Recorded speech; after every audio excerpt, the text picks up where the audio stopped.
ఈ అమరావతి అనే ప్రాంతం మీద నాకు ఎలాంటి కోపం లేదు అధ్యక్ష. ఇన్ఫ్యాక్ట్ నాకు ఎందుకు కోపం ఉండాలి? ప్రతి ప్రాంతము బాగుపడాలి, ఆ ప్రాంతంలో ఉన్న ప్రతి ఒక్కరూ సంతోషంగా ఉండాలనే తపన తాపత్రయమే నాకు ఉంటుంది తప్ప నాకు ఒక ప్రాంతం మీద వ్యతిరేకత,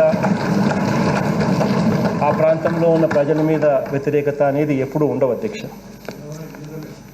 అధ్యక్ష, ఈ అమరావతి అనే ప్రాంతం అధ్యక్ష, దీంట్లో కొన్ని విషయాలు మళ్ళీ ఒకసారి గుర్తుకు తెచ్చుకోవాలి మనమంతా.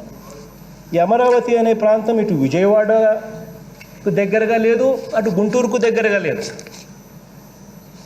ఈ అమరావతి అనే ప్రాంతం అటు విజయవాడ నుంచి తీసుకుంటే 40 కిలోమీటర్లు ఉంటుంది, గుంటూరు నుంచి తీసుకున్న ఒక 40 కిలోమీటర్లు ఉంటుంది. గుంటూరు అక్కడ ఉంటుంది, విజయవాడ ఎక్కడ ఉంటుంది, అమరావతి అక్కడ ఉంటుంది. అధ్యక్ష, మరి ఇటువంటి విజయవాడకు కానీ గుంటూరు కానీ వీటికి ఏదానికి కూడా దగ్గరగా లేని ఈ ప్రాంతం అధ్యక్ష, వీటిలో అధ్యక్ష, ఈ ప్రాంతంలో అధ్యక్ష కేవలం బేసిక్ ఇన్ఫ్రాస్ట్రక్చర్, రోడ్లు కానీ, నీరు కానీ, కరెంటు కానీ, డ్రైనేజ్ కానీ, ఇటువంటి బేసిక్ ఇన్ఫ్రాస్ట్రక్చర్, బేసిక్ సదుపాయాలకు మాత్రమే చంద్రబాబు నాయుడు గారే తానంతటి తానే ఇచ్చిన లెక్కల ప్రకారం ఈ దాదాపుగా 53,000 ఎకరాలకు గాను ఎకరాకు 2 కోట్ల రూపాయల చొప్పున అక్షరాల 1,10,000 కోట్ల రూపాయలు అవుతుందని చెప్పి స్వయంగా ఆయనంతటా ఆయనే ఇచ్చిన లెక్కల అధ్యక్ష. అధ్యక్ష, మరి కేవలం 53,000 ఎకరాలు అంటే దాని అర్థం కేవలం 8 కిలోమీటర్ల రేడియస్, కేవలం 8 కిలోమీటర్స్ రేడియస్లో 53 ఎకరాల పరిధిలో 1,10,000 కోట్ల రూపాయలు కేవలం ఈ బేసిక్ ఇన్ఫ్రాస్ట్రక్చర్కే. మళ్ళీ ఇది రాజధాని కూడా కాదు, దీంట్లో నేను బిల్డింగుల గురించి మాట్లాడడం లేదు, నేను ఇంకో మిగిలిన పరిస్థితులు వసతుల గురించి నేను మాట్లాడడంలా. కేవలం రోడ్లు, డ్రైనేజీలు, కరెంటు, ఇటువంటి బేసిక్ ఇన్ఫ్రాస్ట్రక్చర్ గురించి మాత్రమే చెప్తా ఉన్నా. అధ్యక్ష, ఇక్కడ ఈ కనీస సదుపాయాల కోసమే 1,10,000 కోట్ల రూపాయలు ఖర్చు అయ్యే పరిస్థితిలో ఉంది అని వాళ్ళంతటి వాళ్ళే ఇచ్చిన నివేదిక. మరి ఇటువంటి అమరావతిలో నిజంగా ఎంత ఖర్చు అవుతుంది అని చెప్పి పలు సందర్భాలలో ఈ మధ్యకాలంలో చంద్రబాబు నాయుడు గారు చాలా సందర్భాలలో కూడా మాట్లాడడం కూడా మనం చూసాం, మనం విన్నాం. కేవలం ఈ ఇన్ఫ్రాస్ట్రక్చర్కు కోసమే 1,00,000 కోట్లు అవుతుంది. ఇక మిగిలినవన్నీ కూడా ఇక్కడికి వచ్చేసరికి రాజధాని అంటే ఊరికే అయిపోదు, కనీసం అంటే 4-5 లక్షల కోట్లు ఖర్చు అవుతుంది అని చంద్రబాబు నాయుడు గారు పలు సందర్భాలలో కూడా చెప్పడం కూడా మనమంతా విన్నాం. అంటే మిగిలిన బిల్డింగ్స్, మిగిలిన వగైరా వగైరా అన్నీ కూడా కలుపుకుంటే.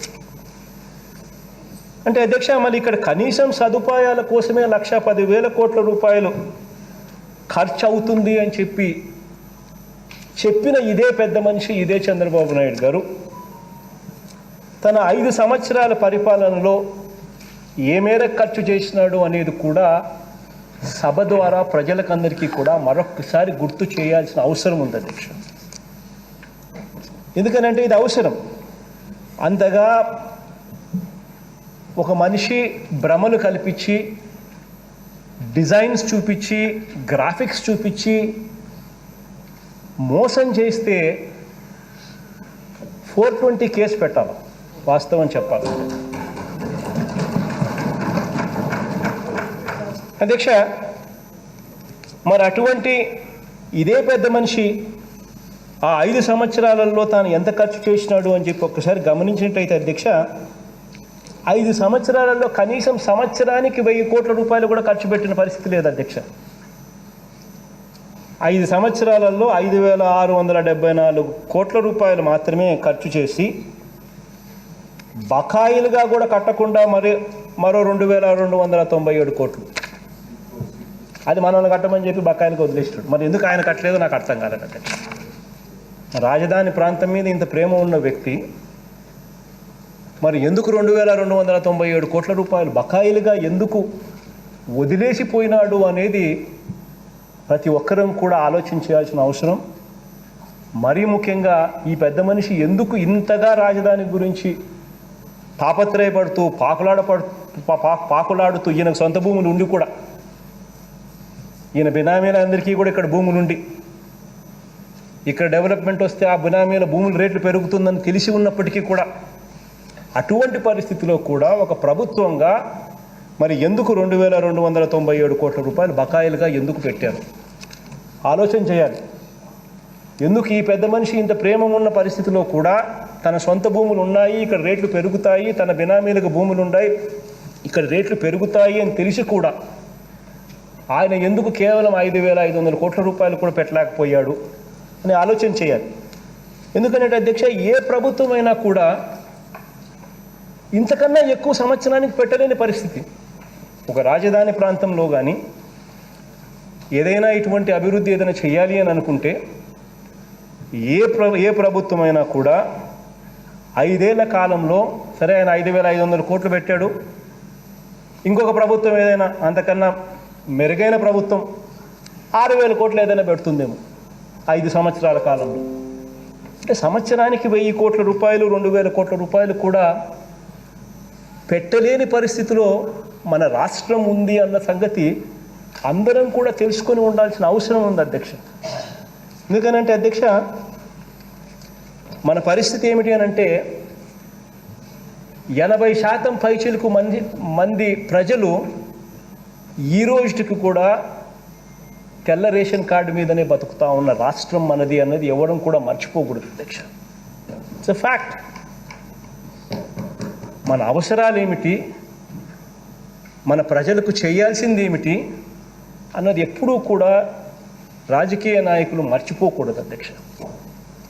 అధ్యక్ష, మరి ఇలాంటి పరిస్థితుల్లో అధ్యక్ష, మరి 1,00,000 కోట్లు పెట్టాలి అని అంటే, 1,10,000 కోట్లు పెట్టాలి అని అంటే, పెట్టింది కేవలం 5,000 కోట్లు అంటే, ఇక నువ్వు మిగిలిన 1,05,000 కోట్లు పెట్టాలి అని అంటే కనీసం 100 సంవత్సరాలు పడుతుంది అధ్యక్ష.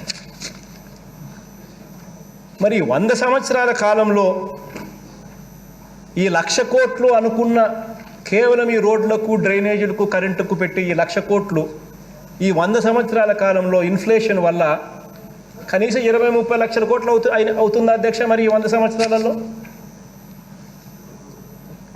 మరి సమయం గడిచే కొద్దీ, రేట్లు పెరిగే కొద్దీ, ఇన్ఫ్లేషన్ వచ్చే కొద్దీ ఈరోజు 1,00,000 అనుకున్నది ఈరోజు 1,00,000 కోట్లు, 100 సంవత్సరాల తర్వాత ఇదే 1,00,000 కోట్లు అయ్యేది 20 లక్షల కోట్లు, 30 లక్షల కోట్లు.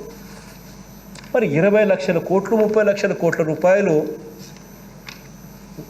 ఈ సమయం గడిచే కొద్దీ ఇది అయ్యే పరిస్థితే కనిపిస్తూ ఉంటే మరి ఏ రకంగా దీన్ని మనం కంప్లీట్ చేయగలుగుతాం, ఏ రకంగా దీన్ని మనం పూర్తి చేయగలుగుతాం, అసలు మనం పెట్టే డబ్బుకు ఏదైనా వస్తుందా, మీనింగ్ ఉందా అనేది కూడా నిజంగా అందరం కూడా రాష్ట్రంలో ఉన్న ప్రతి ఒక్కరం కూడా ఆలోచించాలి. ఎందుకనంటే ఈ ప్రాంతం మీద నాకు అసలు ఎటువంటి వ్యతిరేకత లేదు.